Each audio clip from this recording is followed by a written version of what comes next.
tenter de maîtriser les flammes après des explosions de drones sur 2 districts de la région de Soumy. En Ukraine, les attaques se poursuivent ce lundi.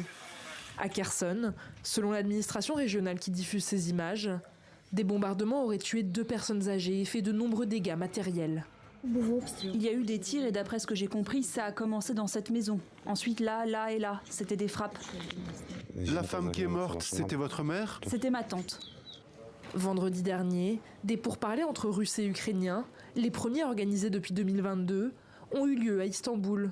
Mais à l'issue de ceux-ci, pas l'ombre d'un cessez-le-feu. Ce lundi après-midi, Donald Trump et Vladimir Poutine se sont donné rendez-vous au téléphone, comme annoncé samedi par le président américain sur sa plateforme Truth Social. Les sujets abordés seront l'arrêt du bain de sang, qui tue en moyenne plus de 5000 soldats russes et ukrainiens par semaine, et le commerce. Je m'entretiendrai ensuite avec le président Zelensky de l'Ukraine et ensuite avec plusieurs membres de l'OTAN. J'espère que cette journée sera productive, qu'un cessez-le-feu aura lieu et que cette guerre très violente, une guerre qui n'aurait jamais dû avoir lieu, prendra fin. Peu avant cet entretien, le Kremlin a dit s'attendre à un travail laborieux et peut-être long, en vue d'un règlement du conflit.